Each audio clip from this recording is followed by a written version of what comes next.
Bien, Patrick Lingibé, je suis avocat de profession, de formation.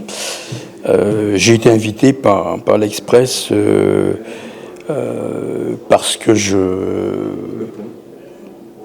oui, j'ai été invité par Le Point, oui, c'est vrai, pour l'Express, par Le Point, dans le cadre de sa 5e édition, Les Outre-mer aux avant-postes, parce qu'effectivement, j'écris beaucoup sur l'outre-mer, où j'ai une expertise qui est reconnue au niveau national, et j'ai même d'ailleurs créé un site qui s'appelle dormcom.fr, qui expose effectivement les 13 territoires de l'outre-mer que la majorité des Français ne connaissent pas d'ailleurs. Voilà. Tout à fait. Et mon sujet, c'était ma table ronde avec Hervé Tonnerre, qui est directeur et outre-mer de la Banque des Territoires, portait sur l'État face à son désengagement au mur d'investissement. Voilà. Ok. Donc dans les Outre-mer, il y a des besoins très forts en logement, en eau, en énergie qui explosent. Et les financements publics sont un peu en phase de se contracter. Alors, pour vous, c'est plutôt un problème de manque d'argent ou ça peut être aussi lié à des règles juridiques inadaptées? Alors, l'État de l'outre-mer, très clairement, effectivement, accuse un retard structurel qui est très profond. Je crois que vous avez une multitude de rapports, de constats qui le démontrent. Vous avez un décrochage très clairement des Outre-mer, et on va s'axer singulièrement sur les 5 départements régions d'Outre-mer. Alors pourquoi ? Parce que ce sont ces territoires qui se rapprochent le plus du modèle hexagonal par effectivement l'automaticité du système juridique, législatif et réglementaire qui est quasiment le même que dans l'Hexagone, où il y a un décrochage. Taux de pauvreté insultant, produit intérieur brut vraiment en berne, pour ne pas dire effectivement au sous-sol. Alors, à quoi c'est dû ? Parce que vous avez une masse d'argent qui est déversée, très clairement, je l'ai rappelé. Pourquoi, effectivement, constamment, c'est au rouge ? Je pense, pour ma part, que le logiciel utilisé vis-à-vis de l'outre-mer par Paris n'est pas le bon. Il est temps d'en changer. Alors, la première problématique, c'est un problème de normes. Très clairement, pour une raison très simple, de bon sens, c'est que dans les départements régions d'outre-mer, vous connaissez certains, elles ont effectivement des référents qui sont totalement, mais radicalement différents de ceux de l'Hexagone. Comment vous pouvez effectivement faire vivre un système juridique copié-collé dans un territoire qui est engoncé dans un bassin de vie qui partage d'autres normes dans la vie. Vous prenez le cas de la Guyane, en tant que Guyanais, on peut en parler. Vous êtes engoncé entre finalement le Suriname et le Brésil, qui n'ont pas du tout la même culture effectivement que la France ou que l'Europe en l'occurrence. Donc il y a un problème effectivement de, je dirais, choc effectivement normatique. La deuxième, c'est, je pense, elle tient à la relation. Quelle relation réellement que l'Hexagone, l'État, entend entretenir avec effectivement ces collectivités d'outre-mer qui se trouvent très loin. Je ne suis pas sûr que justement cette relation, jusqu'à maintenant, à mon sens, c'était plutôt, c'est pas une relation de codécision. C'est pour ça que moi j'appelle à un changement, plus de paradigme, de changement de logiciel. C'est que quand vous parlez aux ultramarins, vous devez avoir un langage de co-construction. Or, c'est pas le langage qui est utilisé. Le langage, c'est qu'effectivement on adopte effectivement du dispositif à Paris. On l'applique en Outre-mer, dans un territoire. Alors, sans le dire, on va faire appel à un système d'adaptation, sans que ce soit écrit. La question, c'est que c'est vécu par les ultramarins comme toujours un élément de soumission, pas de codécision. À aucun moment, les élus, mais je vais plus loin, parce que pour moi, ce qui doit intéresser avant tout l'État et le républicain que je suis, c'est le citoyen. C'est lui qui est le bénéficiaire final. Et en fait, il n'est jamais dans son processus de co-construction. En fait, il est dans où il subit, en fait, voilà. Donc, je pense qu'effectivement, ces deux facteurs-là sont aggravants. Alors, il y a un troisième facteur qui est lié, je dirais, à conjoncturel, mais qui déjà apparaissait, puisque, comme je le disais dans mon intervention tout à l'heure, dès janvier 2020, j'alertais, en l'occurrence, et c'était l'occasion à l'Assemblée nationale, dans une audition que j'avais, sur effectivement le fait que l'outre-mer, on ne se rendait pas compte, était en train de devenir un terrain de jeu de puissance étrangère. Janvier 2020. On se rend compte aujourd'hui, un peu tardivement, mais ça fait très longtemps. Donc je veux dire que c'est le troisième facteur qui est effectivement conjoncturel et qui amène, parce que, si vous voulez, cette immixtion dans les affaires franco-françaises va de pair avec, en fait, un sentiment aussi qui est monté en puissance du fait que les populations d'outre-mer, et particulièrement les jeunesses, ont l'impression d'être abandonnées par la République, de ne pas se sentir de faire partie d'un tout, et qui aboutissent effectivement à un réveil culturel, identitaire, et qui effectivement, pour certains, effectivement, emploient d'autres méthodes, voire d'autres voies, en l'occurrence.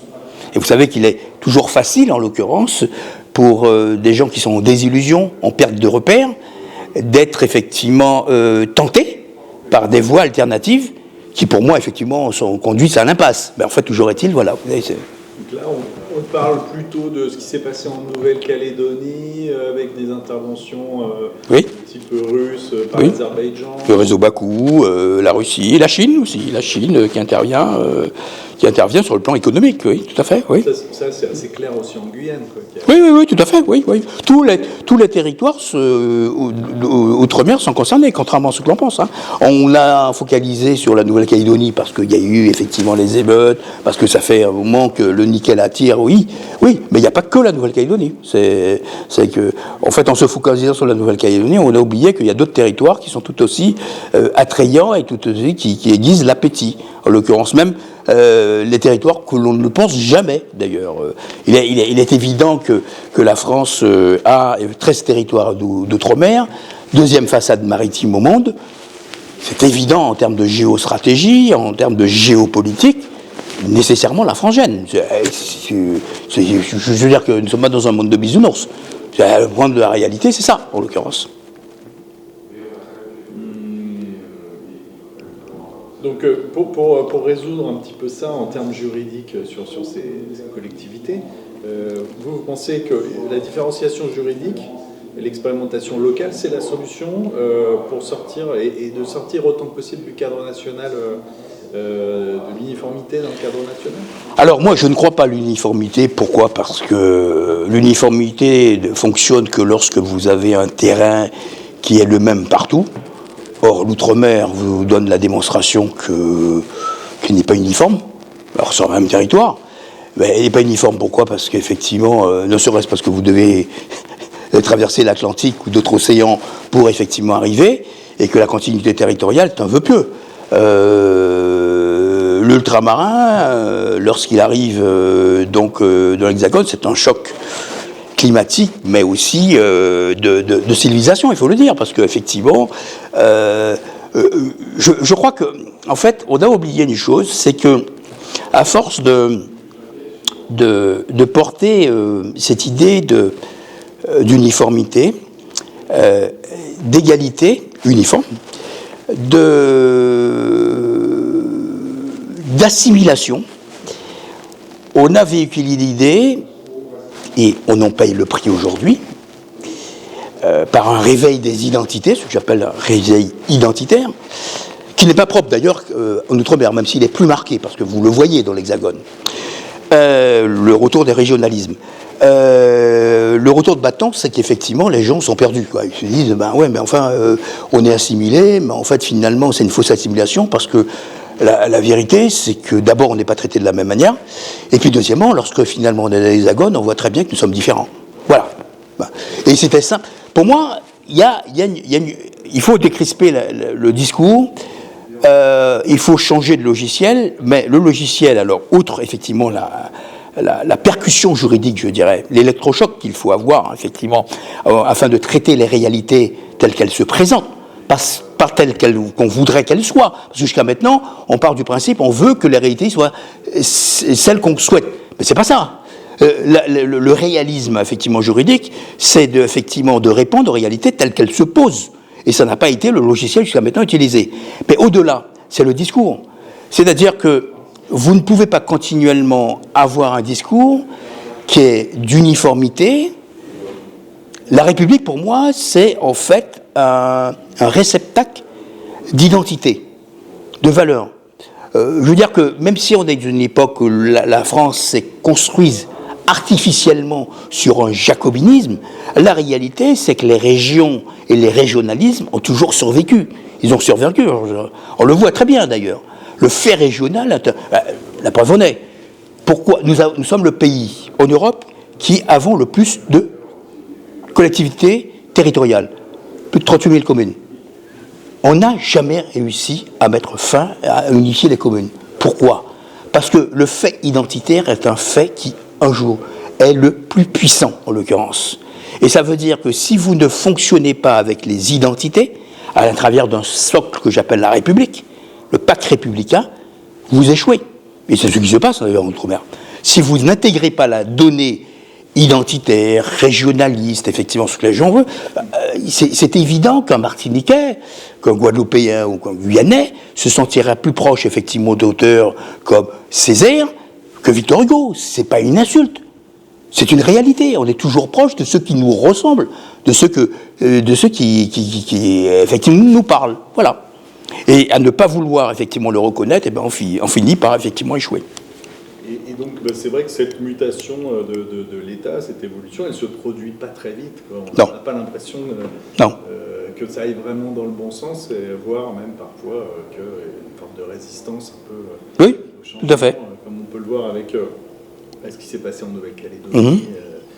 Et voilà, quoi.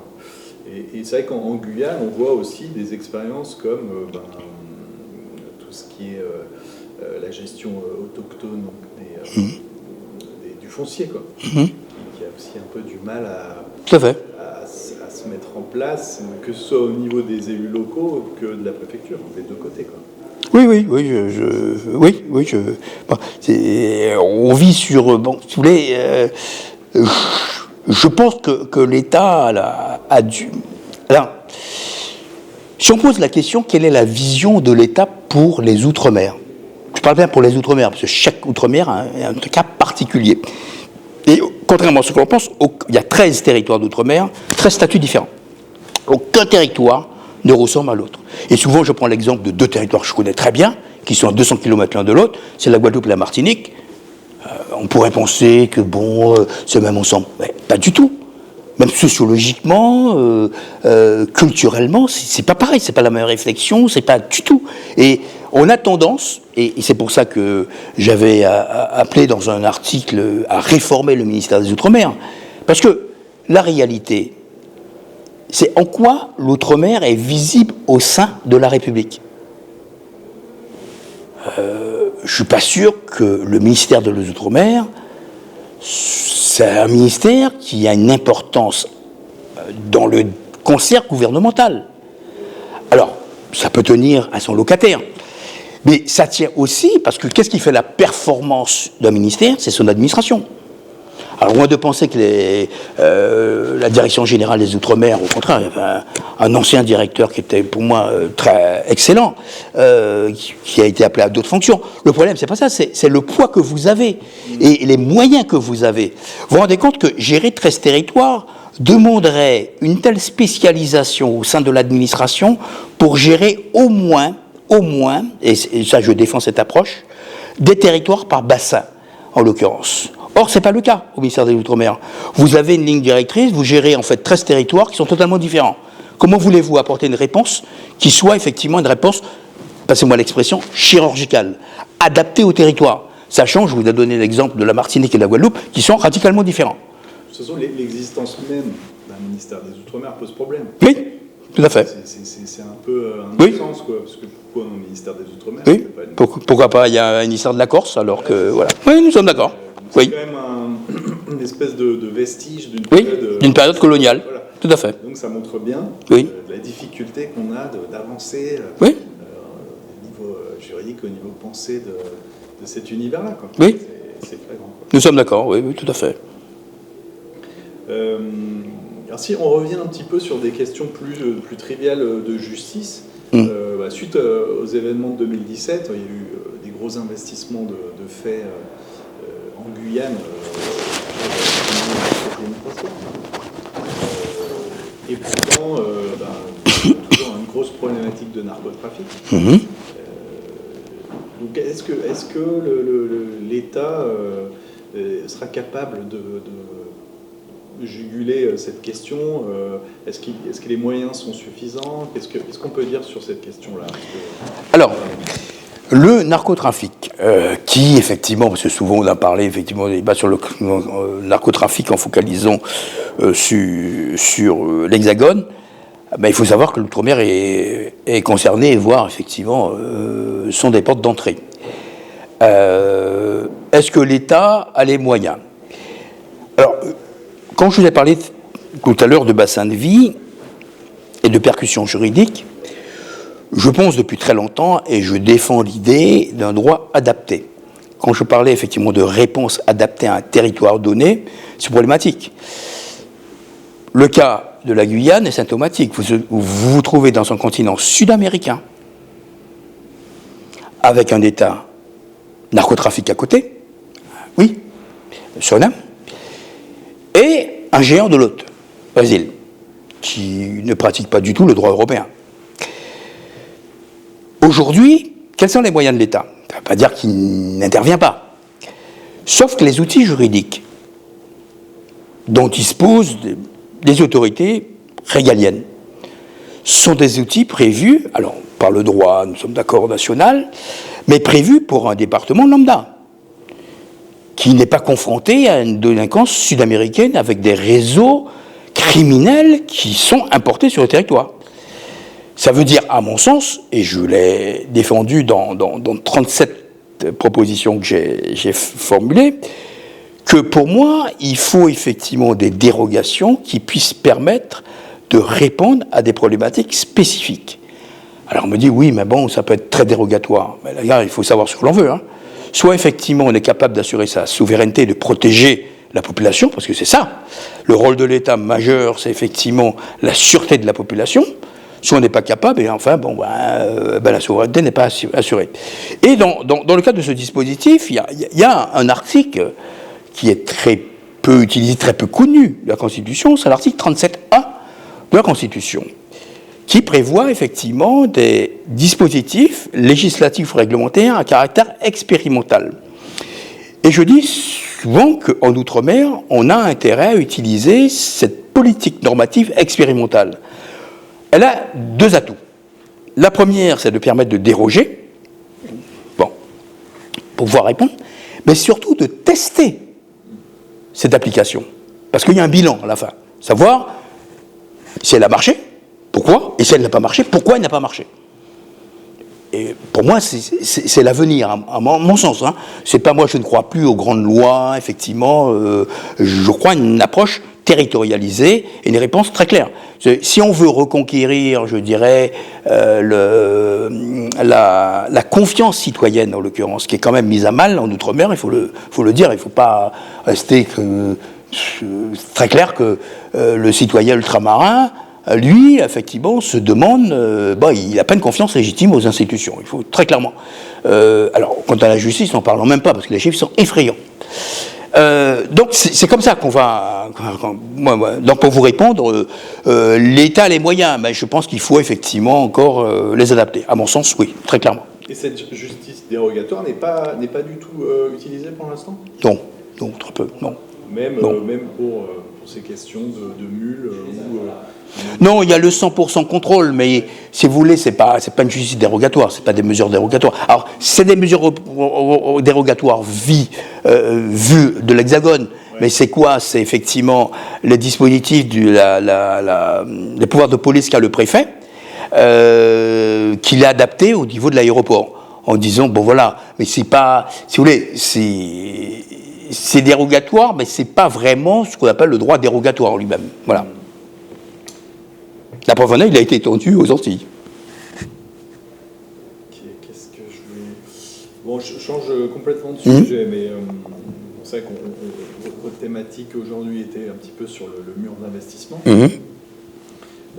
Paradoxalement, on a beaucoup de fonds européens, FEDER à disposition, théoriquement, en Guyane, mais on a des grosses difficultés à rendre actifs ces dispositifs pour tout le monde.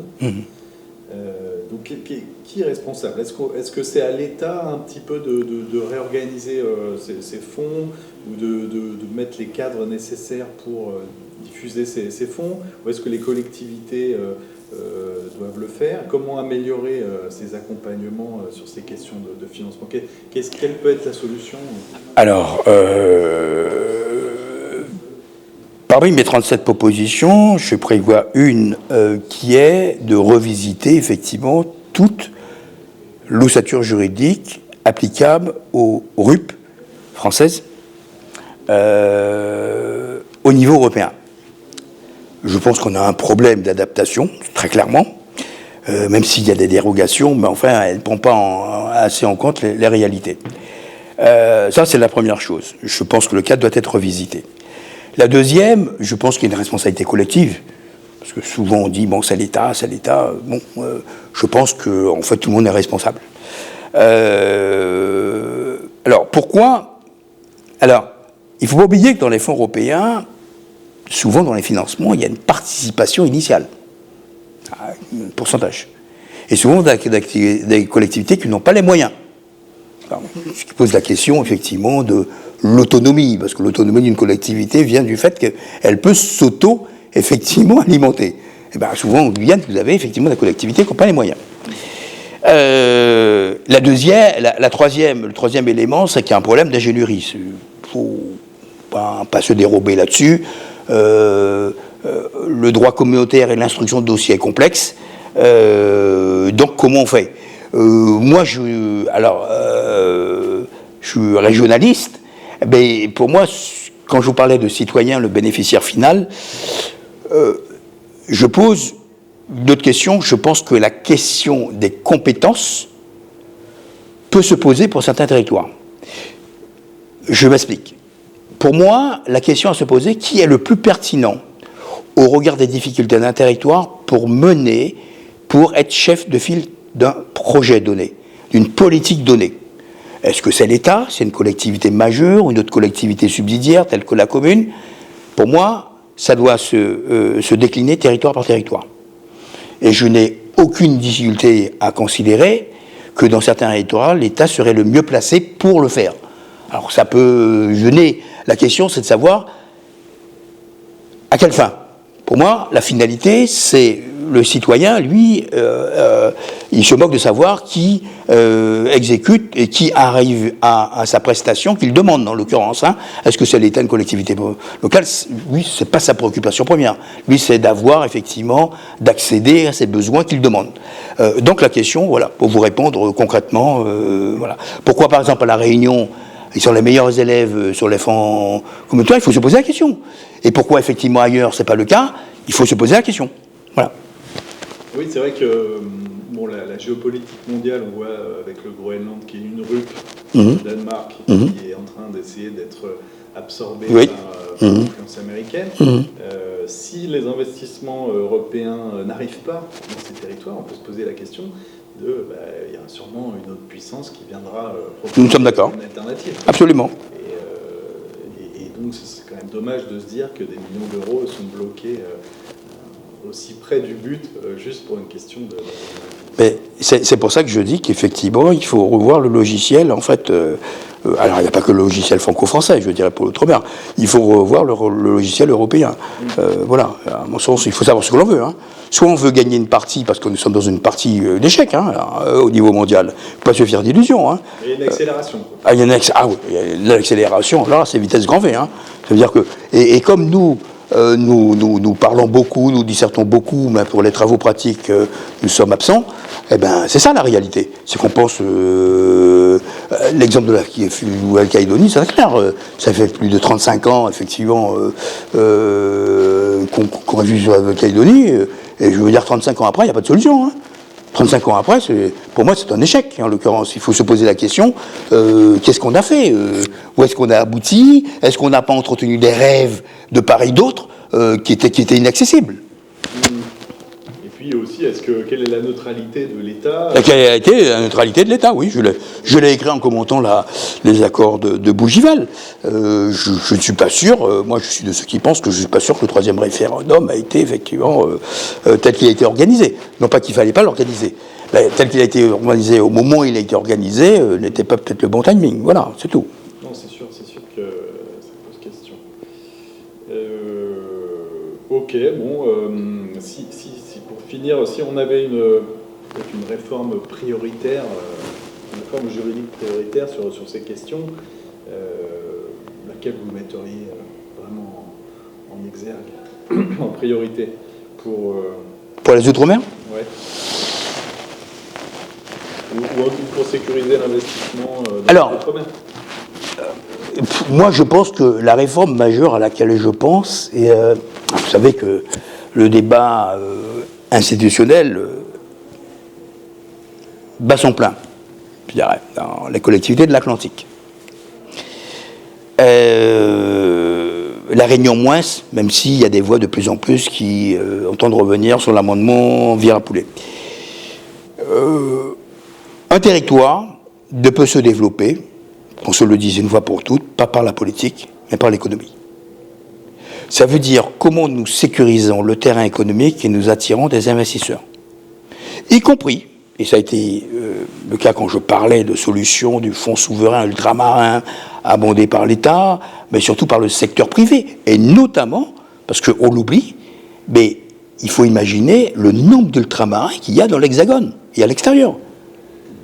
Oui, ben, c'est juste pour l'aparté, le modèle économique de Boucan, c'était de se dire, il y a 2 millions d'habitants dans les Outre-mer, ce qui est énorme. Énorme, oui. Peut-être autant de personnes en connexion avec les Outre-mer dans l'Hexagone. Oui. Donc, oui. Sur ce marché énorme de lecteurs, alors qu'il n'y a rien, on devrait y arriver. Et finalement, c'est plus complexe. Mais sur le papier, c'est énorme. C'est énorme. C'est énorme. Et l'idée, c'est effectivement comment vous mobilisez cette diaspora qui ne demande qu'à aider, parce qu'il y a un rapport sentimental, on le voit très bien. Moi, je le vois, puisque quand j'écris, j'ai des retours. Et comme je me déplace régulièrement dans l'Hexagone, je vois les ultramarins. Donc, comment on mobilise je pense que... Alors, l'une des réformes, à mon sens, importantes à faire, qui en fait, ne concerne pas uniquement la collectivité territoriale elle-même, le territoire sur le plan local, mais l'État aussi, c'est pour moi redimensionner la relation hexagone-outre-mer dans une relation, effectivement, d'autonomie. Je m'explique. L'autonomie, c'est effectivement pouvoir décider au niveau du territoire.